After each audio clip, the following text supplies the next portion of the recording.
নমস্কাৰ এই মুহূৰ্তত দিবলৈ লৈছো আজিৰ সন্ধিয়াৰ বহুকেইটা গুৰুত্বপূৰ্ণ খবৰ আজি হৈছে 25 মাৰ্চ আৰু এই ধৰণৰ খবৰসমূহ নিতৌ চাবৰ বাবে চেনেলটো সাবস্ক্ৰাইব কৰি ভিডিঅ'টোত এটাকৈ লাইক কৰি দিব এই মুহূৰ্তত জনাই আছো আজিৰ সন্ধিয়াৰ প্ৰথমটো খবৰ হৈছে এটা বিগ ব্ৰেকিং নিউজ বিশেষকৈ সকলোৰ বাবে জানিবলগীয়া খবৰ ৰাজ্যত পঞ্চায়ত নিৰ্বাচনক লৈ আহি গৈছে চৰকাৰৰ পৰা ডাঙৰ খবৰ কেতিয়াও অনুষ্ঠিত হ'ব গাঁও পঞ্চায়ত নিৰ্বাচন বিহুৰ পিছতেই ৰাজ্যত অনুষ্ঠিত হ'ব পঞ্চায়ত নিৰ্বাচন এপ্ৰিলৰ প্ৰথম সপ্তাহতে ঘোষণা কৰা হ'ব পঞ্চায়ত নিৰ্বাচনৰ দিন বাৰ আৰু 5 মেৰ ভিতৰত পঞ্চায়ত নিৰ্বাচন পাতি আজৰি হ'ব চৰকাৰ ঘোষণা ৰাজ্যৰ চৰকাৰৰ মন্ত্ৰী ৰঞ্জিত কুমাৰ দাস আমি পুনৰবাৰ জনাই আছো ঘোষণা কৰিছে ৰাজ্য চৰকাৰৰ মন্ত্ৰী ৰঞ্জিত কুমাৰ দাসে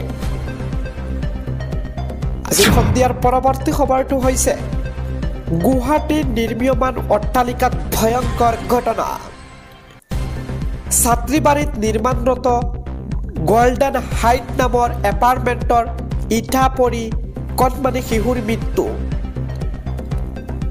দুৰ্ঘটনাৰ পিছতে আহত শিশুটিক নিয়া হৈছিল ব্যক্তিগত এখন হাস্পাতাললৈ হাস্পাতালত 10 লাখ লাগিব বুলি কোৱাত গুৱাহাটী GMCHলৈ স্থানান্তৰ কৰা হৈছে আৰু GMCHত কৰুণ মৃত্যুক খাবতিলে কণমানি 7 বছৰীয়া শিশুটিয়ে স্থানীয় ৰাইজে মৃতদেহ লৈ আহিছে নিৰ্মীয়মান অট্টালিকালৈ ক্ষতিপূৰণ নিদিয়া পৰ্যন্ত মৃতদেহ সৎকাৰ নকৰাৰ হুংকাৰ কৰিছে ৰাইজৰ পপিয়া বৰ্মন নামৰ শিশুটিৰ মৃত্যুৰ পিছতে তীব্ৰ উত্তেজনাৰ সৃষ্টি হৈছে আজিৰ সন্ধিয়াৰ আন এটা খবৰ হৈছে বুয়া পান আধাৰ কাৰ্ড বনোৱা মাষ্টাৰ মাইণ্ড মৌলানা আছাদুল ইছলামক আটক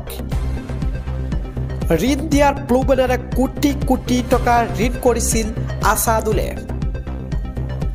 আজিৰ সন্ধিয়াৰ আন এটা খবৰ হৈছে হঠাৎ অসুস্থ হৈ পৰিছে জলেশ্বৰ সমষ্টিৰ কংগ্ৰেছ বিধায়ক আফতাবুদ্দিন মোল্লা লগে লগে গুৱাহাটীৰ এখন ব্যক্তিগত হাস্পাতালত ভৰ্তি কৰা হৈছে আমি এই মুহূৰ্তত মিডিল অসমৰ দৰ্শকসকলক জনাই আছো এইজন হৈছে জলেশ্বৰ সমষ্টিৰ কংগ্ৰেছ বিধায়ক আফতাবুদ্দিন মোল্লা আৰু তাৎক্ষণিকভাৱে গুৱাহাটীৰ এখন ব্যক্তিগত হাস্পাতালত ভৰ্তি কৰা হৈছে আফতাবুদ্দিন মোল্লা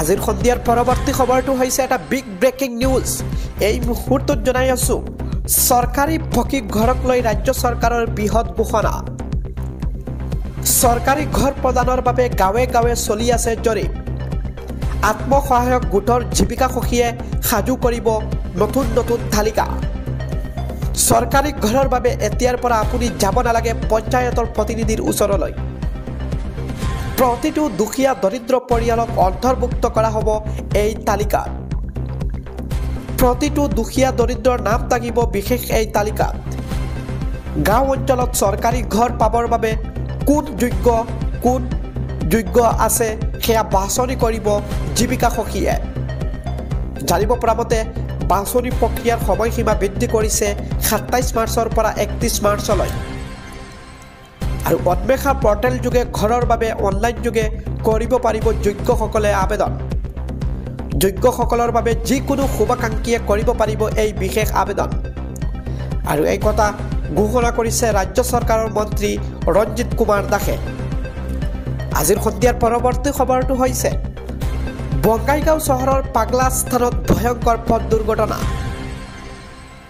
যান-বাহন আৰক্ষীৰ বাহনৰ খুন্দাত ফলত নিহত হৈছে কিশোৰী দুৰ্ঘটনাত নিহত কিশোৰীগৰাকীৰ নাম হৈছে ছয়নিকা ৰয় বঙাইগাঁও ভাকাৰী ভিটাত ঘৰ বুলি জানিব পৰা গৈছে দুৰ্ঘটনা সংঘটিত কৰা বাহনখনৰ নাম্বাৰ হৈছে AS 19Q5319 দুৰ্ঘটনা সংঘটিত কৰা বাহনখনৰ যান-বাহন আৰক্ষীৰ বাহন বুলি জানিব পৰা গৈছে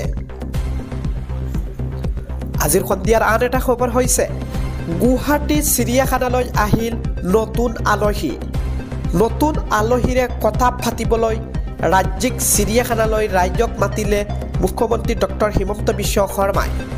আমি এই মুহূৰ্তত দেখুৱাই আছোঁ বিশেষ আলহীকেইটাক, কিয়নো গুৱাহাটী মহানগৰীত নতুন নতুন চৰাইৰ আগমন। আৰু এনেদৰে ৰাজ্যৰ মুখ্যমন্ত্ৰী ডক্টৰ হিমন্ত বিশ্ব শৰ্মাই ফেচবুকত পোষ্ট কৰি ৰাইজক অৱগত কৰে। আজিৰ সন্ধিয়াৰ পৰৱৰ্তী খবৰটো হৈছে এই মুহূৰ্তত জনাই আছোঁ নগাঁও ৰূপহীহাটত বেদখলকাৰীৰ বিৰুদ্ধে বৃহৎ অভিযান। অবৈধভাৱে চৰকাৰী ভূমি দখল কৰাসকল সাৱধান। দীৰ্ঘদিন ধৰি চৰকাৰী ভূমিত অবৈধ খনন চলোৱাৰ অভিযোগ। সাইফুল ইছলাম, গুলজাৰ হুছেইন, আফাদ উদ্দিনে চলাইছিল অবৈধ খনন। আৰু বেদখলকাৰীৰ বিৰুদ্ধে উচ্ছেদৰ সময়তে একাংশ ভূমাফিয়াই জেচিবিৰে চলাইছে খনন। অবৈধ দখলকাৰীৰ বিৰুদ্ধে ৰূপহীহাটৰ পূব শিংগিমাৰীৰ বন বিভাগৰ এই বিশেষ উচ্ছেদ অভিযান। আজিৰ সন্ধিয়াৰ পৰৱৰ্তী খবৰটো হৈছে এটা বিগ ব্ৰেকিং নিউজ। বিধায়ক শ্বেৰমান আলীক সদনৰ পৰা এদিনৰ বাবে নিলম্বন কৰা হৈছে। আমি পুনৰবাৰ জনাই আছোঁ, শ্বেৰমান আলীক সদনৰ পৰা এদিনৰ বাবে নিলম্বন কৰা হৈছে। আজিৰ সন্ধিয়াৰ পৰৱৰ্তী খবৰটো হৈছে চলন্ত ৰেলত যুৱতীৰ সৈতে ভয়ংকৰ ঘটনা। জীৱন ৰক্ষাৰ বাবে চলন্ত ৰেলৰ পৰা জঁপিয়ালে এগৰাকী যুৱতীয়ে। ৰেলৰ মহিলা ডবাৰ নিৰ্জন কোঠাত যুৱতীৰ সৈতে ধৰ্ষণৰ অপচেষ্টা।